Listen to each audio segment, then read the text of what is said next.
Bonjour à tous, j'espère que vous allez bien. Alors aujourd'hui, on va parler comment DeepSeek a mis en place en fait un système qu'on appelle Deep Search. Alors d'abord, on va définir qu'est-ce que c'est Deep Search. D'abord, elle a été mise en place en premier par ChatGPT. C'est un système en fait qui permet de faire des recherches très avancées et la qualité du rapport, c'est comme si ils sont faits par un humain expert ou bien un chercheur voilà, de haut niveau. Et généralement, ce sont des recherches qui se font dans des domaines spécifiques très poussés. Et aujourd'hui, ChatGPT propose ça en fait à 200 $ par mois et on peut lancer uniquement 100 requêtes par mois. Et bien évidemment, DeepSeek il a essayé de faire la même chose, mais bien évidemment gratuitement. Donc dans cette vidéo-là, on va essayer de voir comment je peux mettre en place le Deep Search de DeepSeek.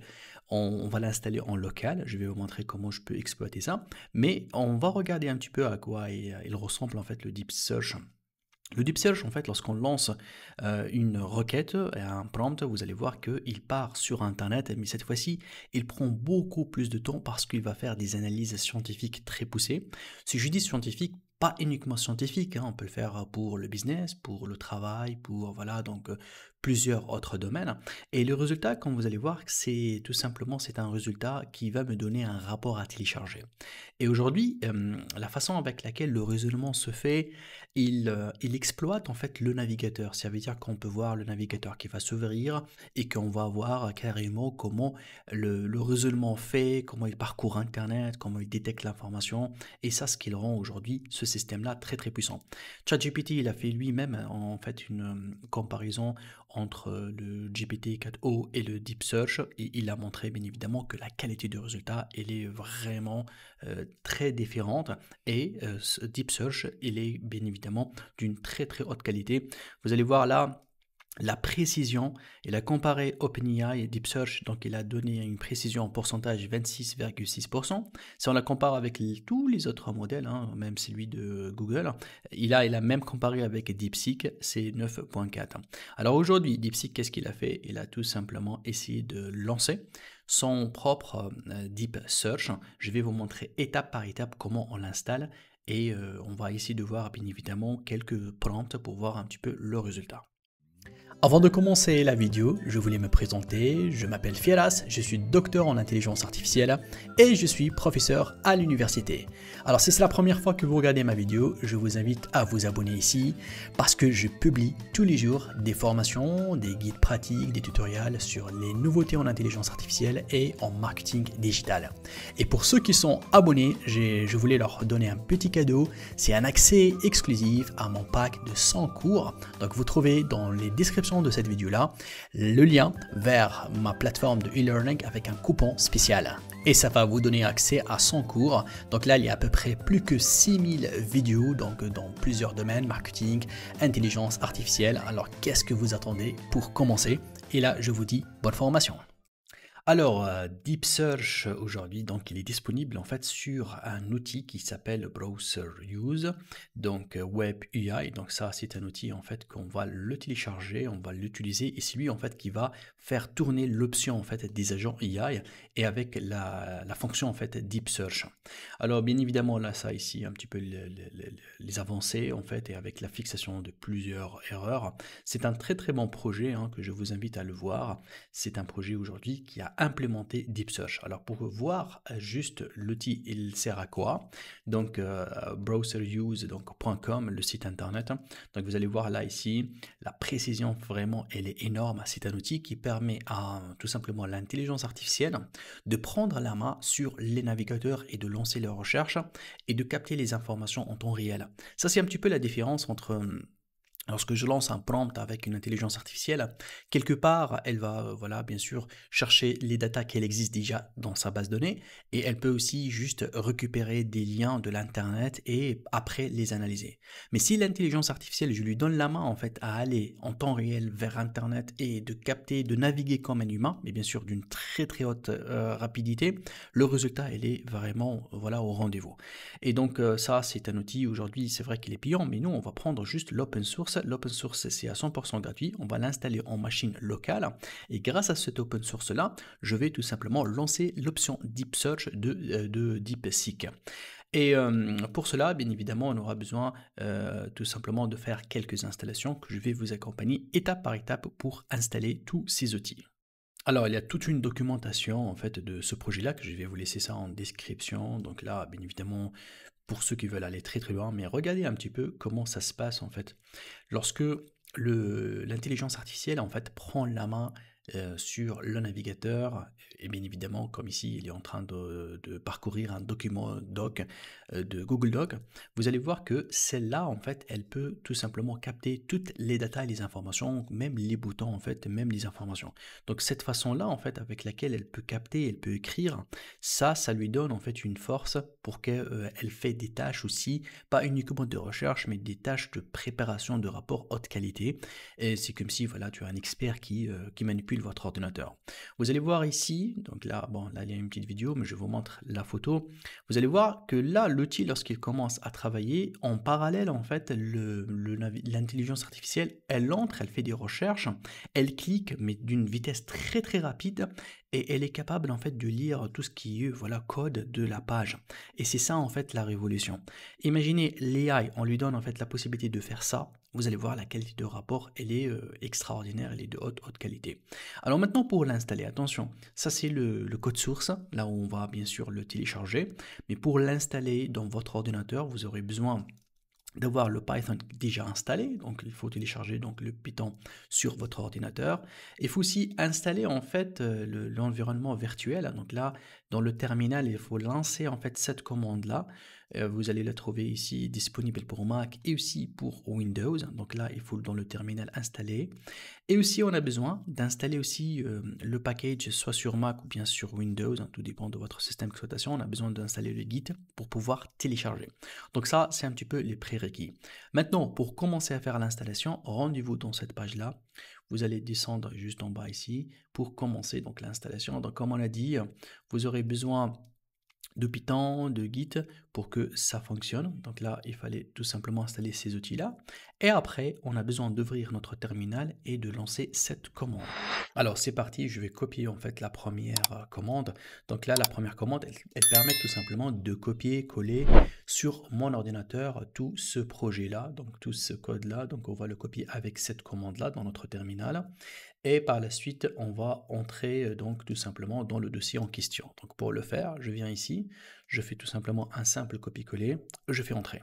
Donc là, ce qui va se passer, il va cloner en fait le dossier sur mon ordinateur et vous voyez là, il est entré dans le dossier parce qu'on a fait le CD ici pour entrer dans le dossier. Très bien.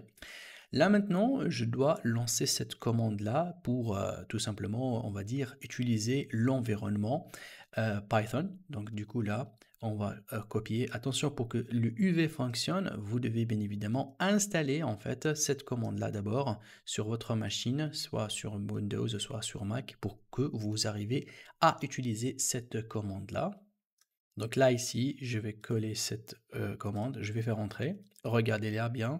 Donc ça a été très très bien installé. Alors là, c'est juste une remarque. Il y en a certaines personnes, lorsqu'ils installent et il lance cette commande-là, il lui dit qu'il n'a pas trouvé le UV. C'est tout à fait normal. Ce que vous devez faire, vous devez fermer ce terminal-là et redémarrer l'ordinateur pour pouvoir utiliser le UV. Je rappelle toujours, hein, si jamais il y a des messages d'erreur, utilisez en fait DeepSeek, le chat, et vous copiez-collez juste le message d'erreur et lui, il va t'assister en fait à faire les installations si jamais vous n'arrivez pas à le faire. Hein.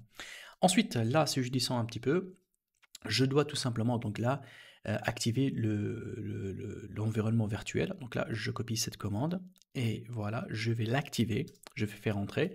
Donc là, il est activé. D'ailleurs, il a commencé avec l'environnement parce qu'on avait donné un nom qui est WEBUI. Ensuite, j'ai besoin d'installer en fait les informations qui existent dans ce fichier-là. Donc ce fichier-là, il existe déjà ici. Donc on l'a déjà téléchargé.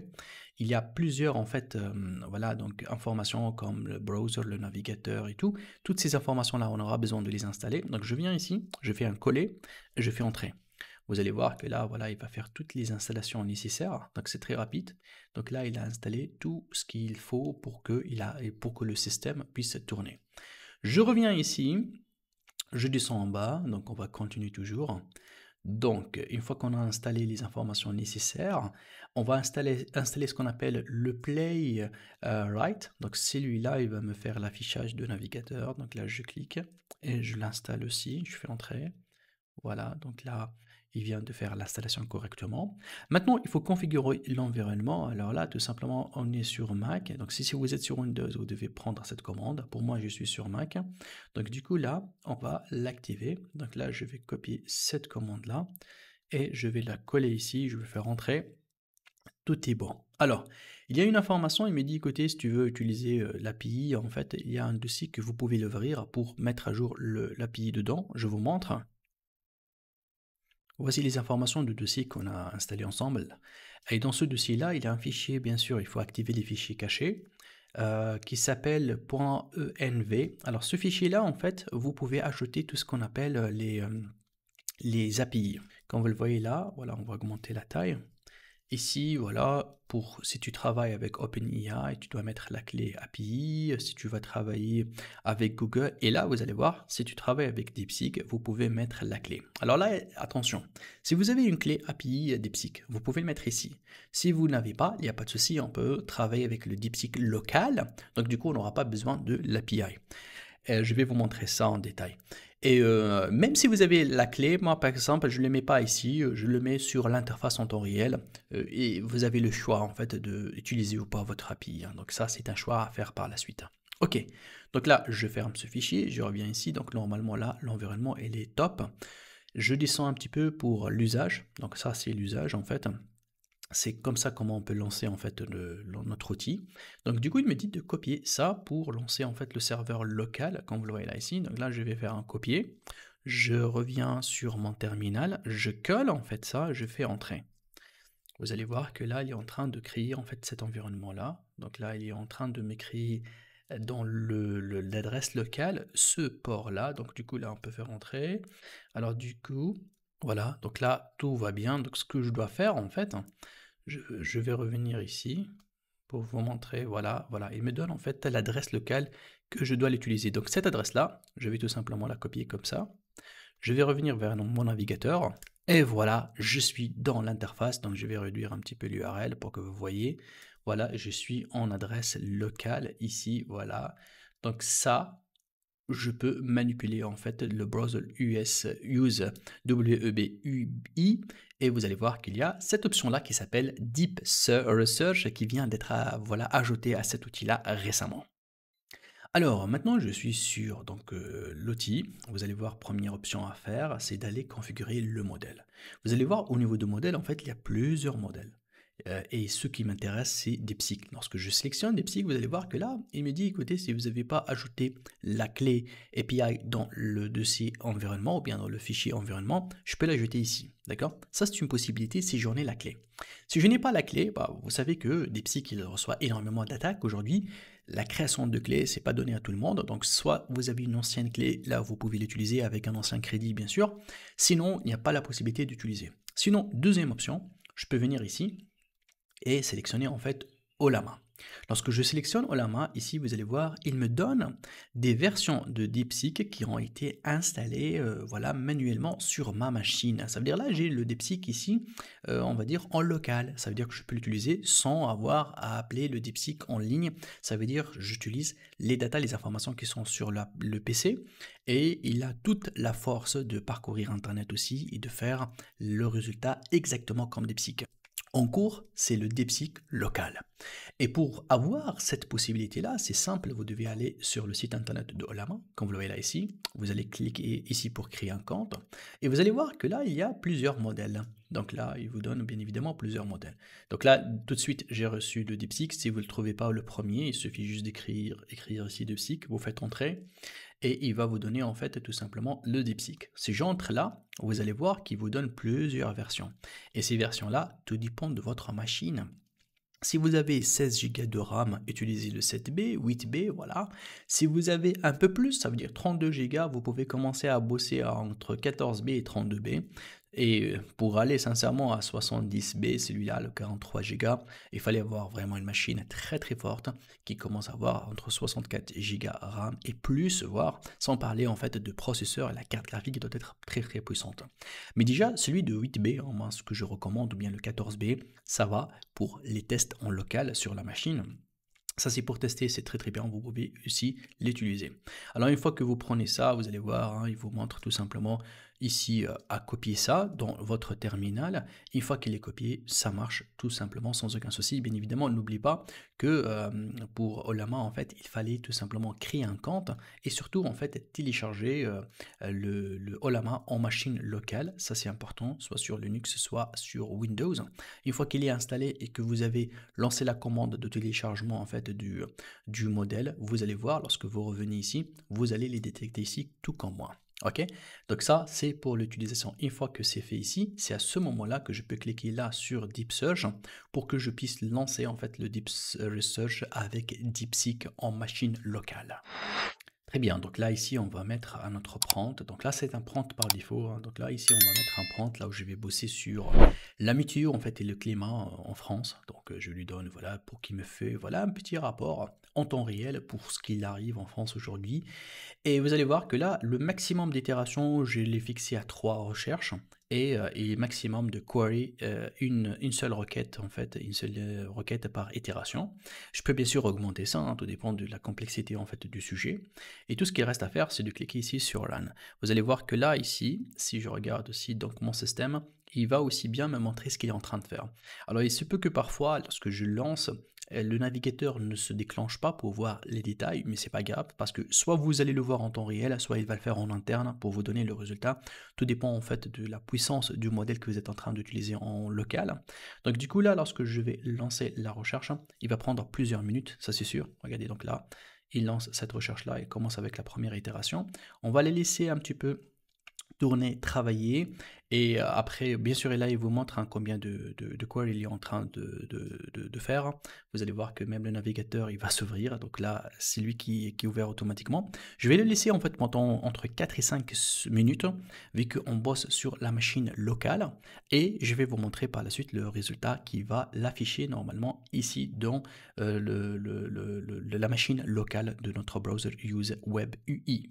Finir donc le travail. Déjà lorsque je regarde au niveau de browser, vous allez voir qu'il a fait pas mal de tests en fait jusqu'à ce qu'il arrive en fait dans la 3e tentative de trouver en fait de faire la navigation nécessaire, et après il a terminé et il a fermé donc le navigateur. Donc du coup là lorsque je reviens, je trouve en fait le rapport qu'il vient de me l'envoyer. Donc ça a pris en total en fait 4 minutes à peu près pour me donner en fait ce rapport-là, un rapport là où je lui demandais de me donner en fait les informations de la météo en France et aujourd'hui. Donc j'ai précisé en fait que ça soit comparé à aujourd'hui. Et par la suite, donc vous allez voir que là c'est le rapport qu'il m'a donné. Donc voilà, par rapport à plusieurs donc, régions, et il a donné en fait toutes les datas, l'humidité et tout. Et même là, on trouve des comparaisons avec, avec la moyenne de 6 ans. Et par la suite, il a fait sa conclusion. Il m'a donné en fait bien sûr les références là où il a travaillé avec, et surtout, je peux télécharger en fait le rapport. Le rapport aussi, donc voilà. Ça, c'est le rapport c'est une version en fait MD, là où je peux l'utiliser en fait avec d'autres logiciels et d'autres outils. Donc là, j'ai ici le rapport. Donc ici, Deep Search, je peux tout simplement l'utiliser en local avec l'intelligence artificielle du modèle donc DeepSeek, et surtout là, j'ai activé en fait le mode R1 pour travailler avec le raisonnement. Et voilà, donc là, on a réussi en fait à faire tourner donc DeepSeek avec sa fonction Deep Research sur la machine locale. Et j'ai pas mal de prompts que je veux l'utiliser. Surtout, j'aimerais bien demander à DeepSeek de me faire des rapports sur des idées, des projets en ligne, des projets rentables aujourd'hui en se basant sur Internet. Ça, ce sont les genres de prompts que je veux tester, que je veux lancer. Alors, si vous êtes intéressé qu'on fait ensemble un petit live pour lancer ce genre de prompts ensemble, écrivez-moi s'il vous plaît dans les commentaires live DeepSeek. Si vous êtes nombreux donc à le demander, on va programmer une date et une heure précise pour partager ensemble en fait ces requêtes-là et faire une petite discussion en live pendant 1 heure, 1 heure et demie maximum. Vous me dites si vous êtes intéressé. Tapez live DeepSeek aux commentaires. Merci d'avoir suivi cette vidéo. Donc si vous avez des questions, n'hésitez pas de m'écrire dans les commentaires. Je fais mon maximum pour répondre à toutes vos questions. Et si vous aimez la vidéo et vous voulez voir les prochaines nouveautés, n'hésitez pas à vous inscrire à ma chaîne. Je vous dis merci beaucoup et à très vite.